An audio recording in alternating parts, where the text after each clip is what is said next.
Early two, we have Anthony, and you got top 8 with your Virtual World Brave Punk deck last night for that PS5 case tournament that we went to in Laredo. Yeah. A lot of people in San Antonio actually took, like, I think we took like 5 or 6 spots out of that place. 5 out of the top 8 of the spots out of like 60 something people, I think. It was pretty cool. And yeah, go ahead and show us what you played. How many cards is this, by the way? It was 52, and we only topped because our city sucks. I remember someone told us that in the comments one time. So yeah, played 3 Lulu, GG. I played 2 Kieran because this is like by far the worst virtual world card. And I played 3 Lalo, and this is like by far the second best virtual world card. The only problem with this is it's a 6. It's like it doesn't work as like a normal summon. But like whenever you do this stuff, like you do these guys or like any of the synchro combo, this is like the main one you want to summon back out, and you don't even have to summon a level 3 half the time. But when you summon him and you use Beatrice Dump Snow, this makes a Changing or the Baron. So yeah, that's why I just do with him. I played 2 Nyan because this is like one of the better discards. This is also like a good extender. So if you have normal summon him and Psychic Wielder, and you do your Rodon combo, he comes back, so he's like a free tuner. And I decided to play a lot of names, like the extra one of this, the extra one of this, and I guess the extra one of Kieran, because I think anytime that you open like the virtual world cards after your fiber gets stopped, this is like the best backup plan. And then comparatively speaking, if your synchro like fiber combo doesn't get through, if you just draw 3 names, like obviously 3 different names or 2 different names instead of Queen Long for the 3rd name, it does like the exact same thing. It's just like obviously more steps, less cards, and great for snow. And then I played Descendant. I picked this up finally. It's so game changing. Like You might as well show the other ones too. yeah, yeah. I mean, I'm sure this wasn't sick, but these cards are just game changing. Like, I think everyone knows that by now. They're just way too important. Also, this is a combo piece because I play E-Telly and Psychic Wielder, so makes a fiber. And yeah, the bricks. This one's not really a brick. This one's hard brick. These cards. I played the trap.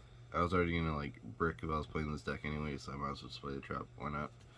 The trap came up a lot actually. I also made myself not die one time because like I E-Tellied into one of these guys, and like I already just had the traps. Like I targeted a Golden Lord and went to like I gained 2,500 life points. Wanted to gain effect just to like lift it a battlefield. It's kind of cool. So lost that match. 2 Wielder. It's a good psychic target for E-Telly because it's a tuner. It works with any of your level 3s, which is like just about every virtual card. And then it works with Temple, works with Nyan, works with the other punk cards, works with the Auroran tokens. Yeah, it's pretty good. And then I played cross out targets. Yeah, I guess it was just these two. Yeah, it was just these two. Oh yeah, there's an imperm as well. Like I only want to like cross out the cards like hurt you on your Rodon or that hurt you on your fiber.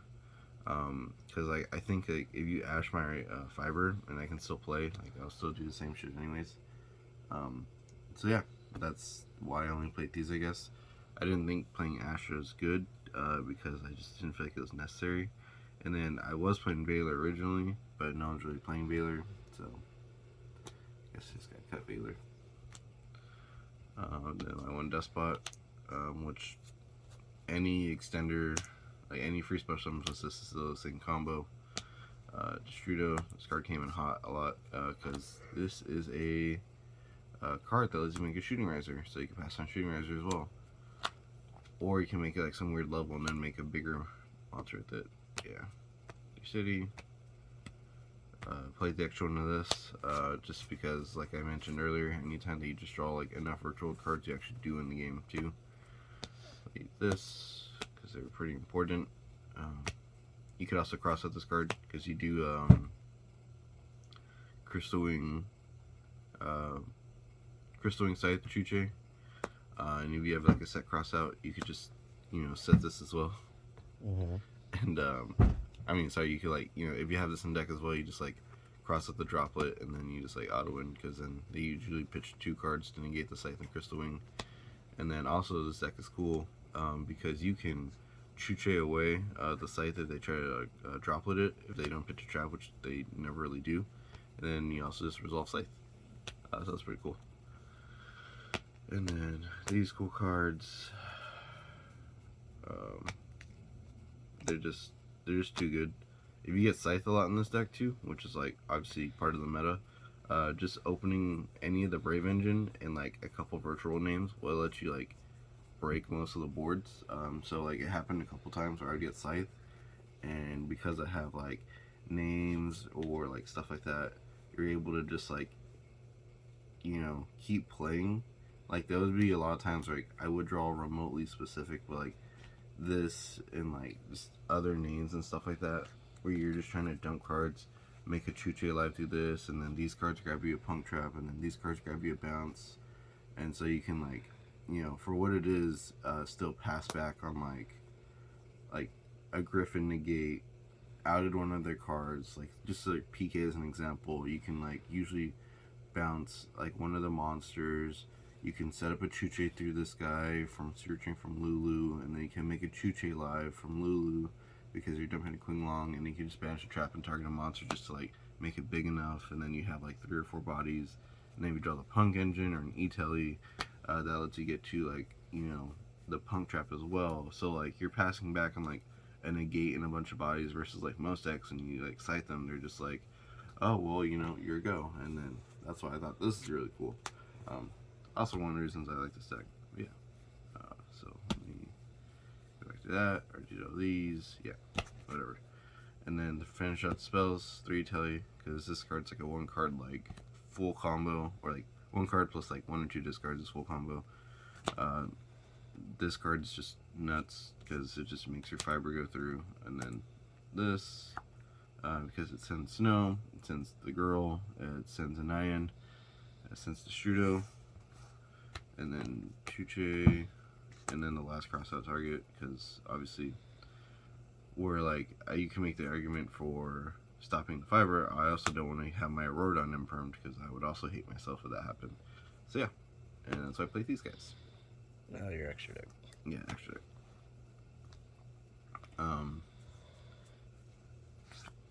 So I played Fiber, this guy. Never summoned. I think I summoned this guy once about the token. It could be anything else. It could be a Break Sword. It could be any card. Doesn't matter. Never summoned this guy. In theory, he's good because of this guy. In theory, he's good. Or this card's always good. Summon this guy like 2 or 3 times. He's like the best one, but like, you don't make him as much anymore because you're just trying to do this. And then you got these guys, and you summon basically all these. Like, I don't think there's really much room in the extra deck besides like possibly this spot, which I just like this card, so I don't want to. Well, just so people could see. So it's Zolkin. Yes, Crystal Zolkin, Wing. Crystal Wing, Shen, Shooting Razor, Coral Dragon. These guys. Stardust. The most made cards in your entire extra deck are going to be your 6s.